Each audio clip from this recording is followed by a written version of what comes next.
The 2023 draft is just over a week away, and there's so much noise out there on social media right now about what could potentially happen. So for Mock Draft 5.0, I've decided to take all of that noise we're hearing and actually filter it into my mock draft.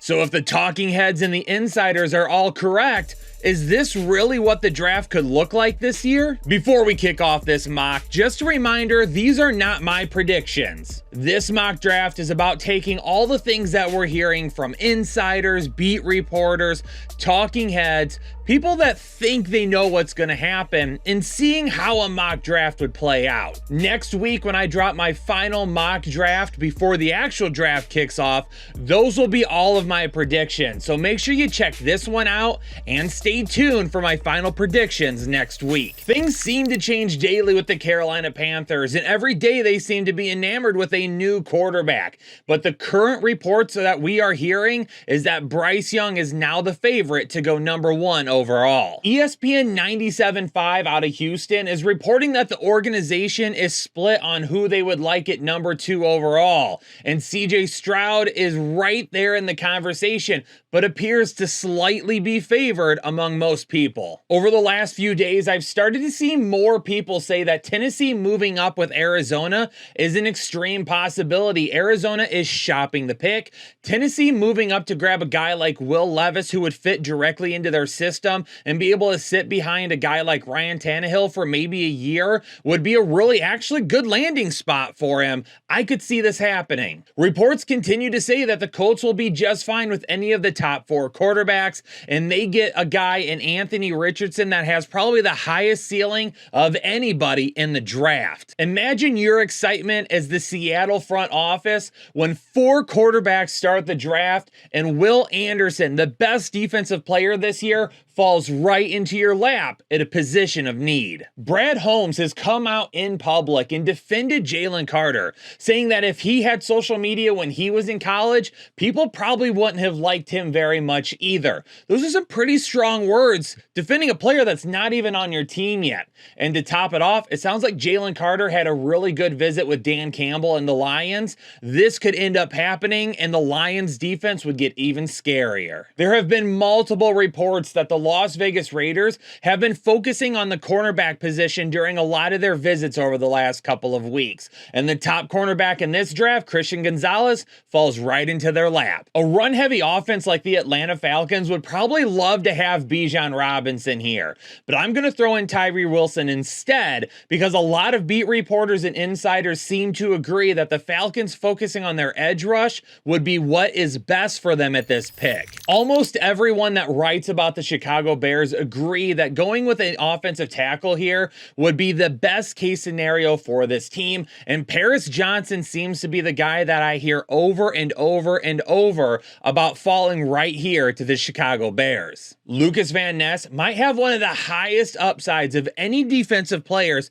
in this draft, and his visit with the Philadelphia Eagles went really well, and apparently within the Eagles organization, they feel like his growth over the next couple of years could lead him to being one of the top edge rushers in all of football. Arizona's going to have a lot of gaps that they're going to have to try and fill, but when you trade back, get a few extra picks, and still land one of the top cornerbacks in the draft, everyone agrees that this would be a dream scenario for the Cardinals. There are a lot of people that are predicting a quarterback wide receiver combo for the Houston Texans with their 2 first-rounders. And if that does come true, why not reunite CJ Stroud, who goes number 2 here to the Texans, with former teammate Jackson Smith-Njigba. Peter Skoronski to the New York Jets is being talked about by Todd McShay, Mel Kiper, and lots of other people due to his potential versatility playing tackle or guard for this team. Lots of people love this pick. Unless you're a New York Jets fan, a lot of you don't think this is sexy enough. Before the New England Patriots made some moves on the offensive side of the ball, lots of people were thinking wide receiver was the best pick here. But now a lot of attention has turned to going cornerback instead, and they get Joey Porter Jr. from Penn State. I've mocked Michael Mayer to the Green Bay Packers before, and I've seen some Green Bay Packers fans say, I don't really love that pick. I think it's too early to take a tight end.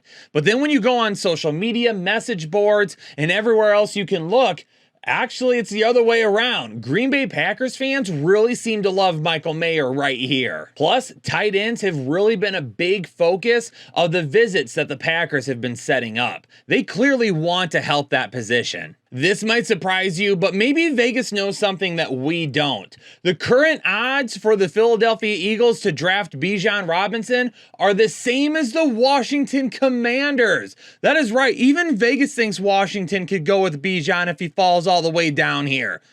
Vegas, do you know something that we don't? Let's drop it in the mock and see what happens. For the Pittsburgh Steelers, insiders seem to be very split right now on whether it's offensive tackle or whether it's cornerback. For the sake of this draft, me throwing in a little bit of my opinion here and reading what fans want, they want Kenny Pickett to excel. They want him to have the opportunity, and they want the run game to get back to what we saw Najee Harris do a couple of years ago. Let's go offensive tackle here. Detroit already goes on the interior of the defensive line. Let's go on the outside now with Myles Murphy out of Clemson. Tampa Bay needs help everywhere, and honestly, I think they either trade up for a bigger name or they try and trade back if they don't do anything else before then. The one thing that we do know is they really need to help the interior of the offensive line, and Osiris Torrance from Florida will do exactly that. Trenton Simpson had a great visit with Seattle the other day, and he would provide some much needed stability and versatility right in the middle of that defense. The Dolphins don't get to pick in the first round this year thanks to their owner. Reports right now are saying that it's tight end or running back for the Chargers. And if Austin Eckler is still on the roster, I just can't see a first rounder being spent on another running back. So let's go with one of the best receiving threats at the tight end position in this draft, Dalton Kincaid. Baltimore Ravens beat writers are still saying that a wide receiver will and can be in play here. And if Quentin Johnston falls all the way to them, I don't care that they just signed OBJ. They're bringing in the weapons. They want to get Lamar re-signed. Adding a guy like Quentin Johnston will help towards that. Minnesota has spent some picks on cornerbacks that haven't been too healthy the last couple of years, and they've tried to revamp that outside a little bit. But insiders and beat writers still think that cornerback is going to be a priority here, especially if a guy like Deonte Banks falls to them. The Jags go with Nolan Smith for his versatility. He can play on the edge. He can play on the edge as a linebacker. He can play off the ball. He's going to do a lot of really good things. Everyone agrees that the New York Giants need to go wide receiver with their pick, so let's go with one of the highest touted wide receivers in this draft,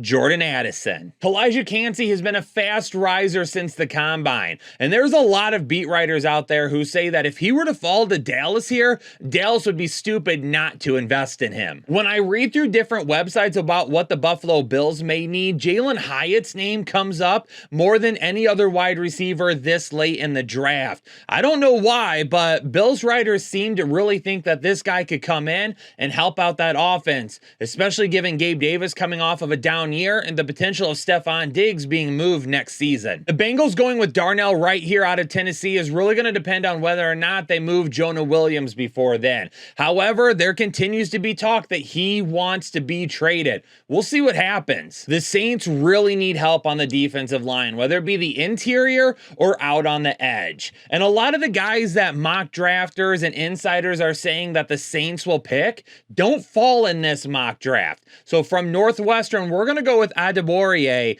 who really can help fit both of those needs. He's versatile. He can play inside or outside, and he'll help the Saints both ways. The Eagles could do quite a few things here in the draft, but in this one, I've got him moving back with the Texans coming back up into the first round. They've already looked at their offense. Let's go defense now with Byron Young. Almost everyone agrees that the Kansas City Chiefs need to do something at the wide receiver position.